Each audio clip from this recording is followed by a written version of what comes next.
जय जय श्री राधे, जय जय श्री राधे, जय जय श्री राधे, जय जय श्री राधे। गुरु ब्रह्मा गुरु विष्णु गुरुदेव महेश्वरो गुरु साक्षात् परम ब्रह्म तस्मै श्री गुरुदेव नमः। वराहपीरं नटवरवपो कर्णियो कर्णिकारं विप्रवासितकनकविशं भजन्ते च माला। सच्चिदानन्दरूपाय विशुद्धपत्यादितवे तापत्रविनाशाय श्रीकृष्णाय नमः। श्री राधे मेरी स्वामिनी मैं राधे जुकुदास जन्म जन्म महदे जियो श्री वृंदावन को बास। बार बार बर मांग हूँ हर्ष दे हूँ श्री रंग पद सरोजन पाहनी देव भक्ति सदा सतसंग। जय जय श्री राधे, जय जय श्री राधे, जय जय श्री राधे। श्रीमद् भक्तमाल की कथा है। कलयुग में बहुत से भक्त हुए जो भगवान के सत्कार किए हैं, दर्शन प्राप्त किए हैं। भगवान की कथा और उनके भक्त की कथा, भगवान की कथा और भक्त की कथा भगवान ही सुनाने वाले हैं, भगवान ही सुनने वाले हैं। भगवान के अनेक प्रकार के जन्म हुआ है, प्रकट उत्सव है, अनेक प्रकार के भक्त हैं। आज उसी संदर्भ में बहुत सुंदर कथा है। महाराष्ट्र में विट्ठल भगवान के जहाँ मंदिर है, वहीं के पास में छिपा जाति के श्री वामदेव महाराज जी श्री हरिदेव जी के बड़े भारी भक्त थे। भगवान श्री हरि के बहुत बड़े भक्त थे। उनकी एक पुत्री थी जो उसका नाम था गौड़ाई। वो उसकी आयु 12 वर्ष की थी और पहले के समय में मुगल शासन के उपरांत बचपन में ही विवाह कर दिया जाता था ताकि वो सुरक्षित रहे। लेकिन ईश्वर की कृपा, ईश्वर का विधान की वजह से उनका पति जो है का स्वर्गवास हो चुका था, वो विधवा हो गई थी। जब अपने पुत्री को उदास उदास देखने लगे तो श्री वामदेव जी ने कहा, हे पुत्री, तुम भगवान श्री हरि का पूजन करो, उनका सेवन करो, उनका सेवा करो, उनका भजन करो, उनका कीर्तन करो। तो उनकी पुत्री जो गौराई हैं, वो भगवान के सुंदर छवि श्री विट्ठल भगवान का उनकी सेवा करने लगी, स्नान कराने लगी, वस्त्र पहनाने लगी, भोग लगाने लगी, आरती बंदन करने लगी। अब भगवान से तो भक्ति करने लगी, लेकिन उनके मन में एक भाव आया कि मेरे पति नहीं है, तो क्यों नहीं भगवान को ही पति के रूप में वर्णन कर लिया जाए। तो कोई भी भक्त हो, भगवान से एक को संबंध जोड़ लेता है तो उसका कल्याण हो जाता है। इन्होंने पति की जो कमी महसूस थी, भगवान से पति रूप में वर्णन करके उनकी सेवा करने लगी। और कुछ दिनों के बाद इनको पुत्र की प्राप्ति के लिए भगवान से प्रार्थना करने लगी। पुत्र प्राप्ति की इच्छा प्रकट हुआ। भगवान ने इनको पुत्र प्राप्ति का वर दिया। एक सुंदर सा बालक का जन्म हुआ। उनका नाम श्री वामदेव जी ने उनके नामदेव रखा। वो बचपन से ही बहुत ही दिन पर दिन भगवान के कीर्तन, भगवान के सेवा, प्रसाद, भगवान के प्रति उनका भक्ति बढ़ने लगा। जस जस बड़े होते भगवान के प्रति प्रेम रुचि बढ़ने लगा। लेकिन जो संसार है उनको उनके ऊपर अंगुली उठाने लगा कि इनका विधवा होकर इनके बालक उत्पत्ति कैसे हो गया। फिर भी ये निंदा करने लगे, समाज में इनकी निंदा होने लगा। फिर भी वामदेव महाराज जी ने उस बातों पर ध्यान न देकर और अपना कार्य करते रहे। एक बार की बात है, नामदेव जी बचपन से खेल खेल में अपने भगवान की सेवा पूजा करते, किसी काष्ठ की पाषाण की मूर्ति बना लेते, बालों की मूर्ति बना लेते, प्रेम से वस्त्र पहनाते, भोग लगाते, घंटा बजाकर नेत्र बंद करके मन में अच्छी तरह भगवान का ध्यान करते। जैसे जैसे कार्यों में करते वैसे वैसे अत्यंत सुख पाते और प्रेम वश नेत्रों में जल भर जाता। ये 5 वर्ष की अवस्था में नामदेव जी महाराज ने भगवान के प्रति प्रीति हो गया, प्रेम हो गया। उनके याद में वो रोने लगते थे। अपने नाना से कहते, हे नाना जी, क्योंकि नाना जी ने एक सुंदर सा भगवान विट्ठल भगवान का मूर्ति विग्रह रखे थे जो उनका सेवा करते थे। तो बार बार नाना जी से कहते, हे नाना जी, हमको भी सेवा का अवसर का प्राप्त करिए, हम भी ठाकुर जी का सेवा करना चाहते।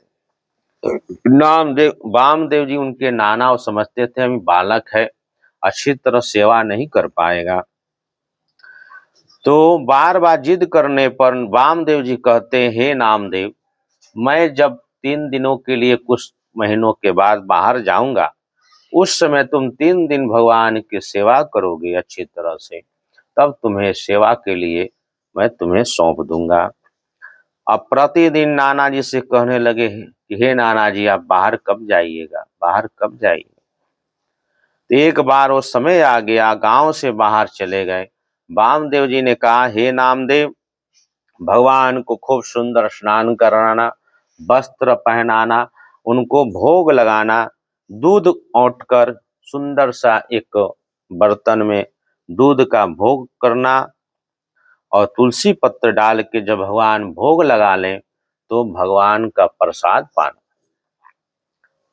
अब इस तरह नामदेव जी ने भगवान को सही मनुष्य समझकर उनकी सेवा किया, अर्चना वंदना किया, दूध बहुत सुंदर से औटा कर लाकर ठाकुर जी को आगे कटोरे में रख दिया और उनसे प्रार्थना करने लगे।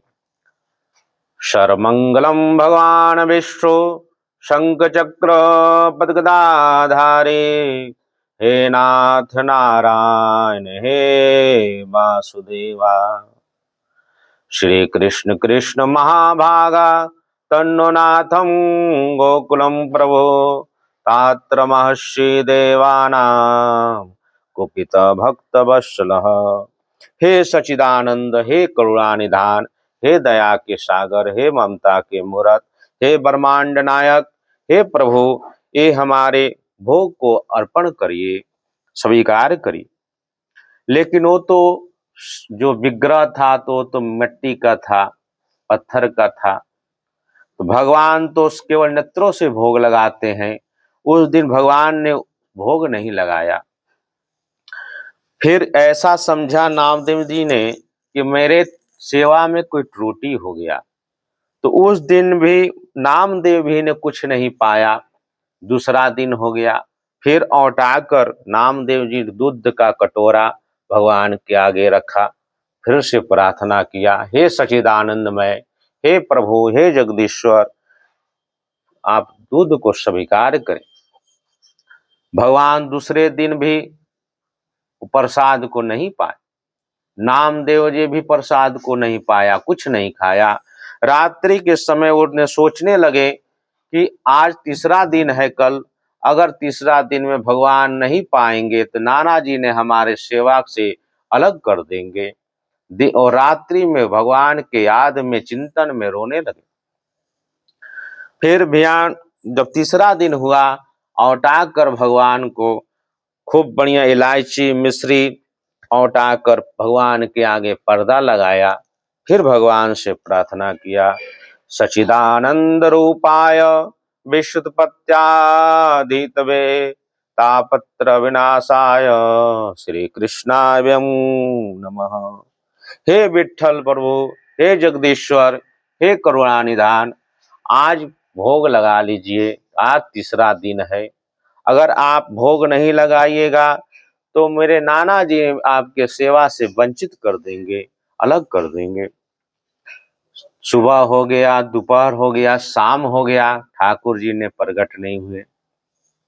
तब नाम जी के क्रोध आया, उन्होंने रसोई घर से एक चाकू लिया, कहा कि अगर आप भोग नहीं लगाएंगे तो मैं अपने आप को ही खत्म कर दूंगा। अब भगवान बालक की बातों को सुनकर और नामदेव जी ने अपने चाकू गर्दन पे लगा लिया था, भगवान साक्षात प्रकट हो गए। बोलिए ना विठ्ठल भगवान की जय।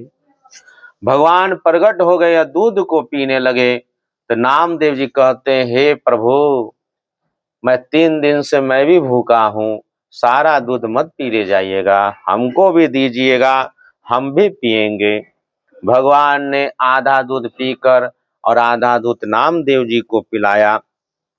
अब इस तरह 3 दिन पूर्ण हो गया। जब नाना जी उनका लौट कर आए श्री वामदेव जी, तो भगवान उनसे पूछे, हे नामदेव, तुम भगवान को किस प्रकार सेवा किया, कैसे किया बताओ। तो भगवान को उन्होंने बताया, ऐसी सी पूरी कहानी बताई। जब चौथे दिन हुआ तो कहें कि मेरे सामने दूध औटा कर भगवान को भोग लगाओ, मैं भी देखना चाहता हूँ भगवान कैसे तुम्हारा दूध पिए। मैं इतने दिन से सेवा कर रहा हूँ, आज तक ले भगवान प्रकट होकर दूध को नहीं पिया। तो चौथे दिन नामदेव जी ने फिर से दूध औटा कर इलायची मिश्री डालकर खूब सुंदर औटा और भगवान के आगे पधरा दिया। कहा, हे प्रभु, हे जगदीश्वर, हे करुणामय, हे करुणा निधान, आप प्रसाद को पाइए। भगवान नहीं आए। भगवान की लीला अब न्यारी। अब थोड़े दिन बीत गया, थोड़ी देर, 1 घंटा 2 घंटा बीत गया, भगवान जब नहीं आया तो फिर नामदेव जी गुस्सा गए, कहें कि तुम मुझको झूठा बनाना चाहते हो, इसलिए मैं जीवित नहीं रहूंगा। फिर उसे छुरी अपने गर्दन पे लगा लिया। भगवान तुरंत साक्षात प्रकट हो गए, कहें बस करो और लाओ दूध, लाओ हमको पिलाओ। भगवान वामदेव के सामने ही प्रकट होकर दूध पीने लगे। नाम वामदेव जी नाना ने सोचा कि मैं जीवन भर भगवान का सेवा किया, आज तक ले दर्शन नहीं दिया, एक नन्हा सा बालक के आगे भगवान प्रकट होकर दूध को पिला रहे हैं, मेरा जीवन कृतार्थ हो गया। तब से नामदेव जी को ही वो अपना पूरा सेवा का कार्य, भगवान का सेवा का कार्य को सौंप दिया। भगवान प्रेम के कारण भगवान भक्तों का भोग लगाते हैं, बिना प्रेम के भक्त का भोग नहीं लगाते। आज की कथा बहुत सुंदर सुंदर कथा है। भगवान की कथा भगवान सुनाने वाले हैं और भगवान ही सुनने वाले हैं। सच्चिदानंद रूपाय विशुद्धपत्यादितवे तापत्र विनाशाय श्री कृष्णाय नमः। श्री राधे मेरी स्वामिनी, मैं राधे जुकदास, जन्म जन्म महदी जियो श्री वृंदावन को बार। जय जय श्री राधे, जय जय श्री राधे, जय जय श्री राधे। हरि नाम संकीर्तनम यस्य कलौ नास्ति कलौ नास्ति। जय जय श्री राधे।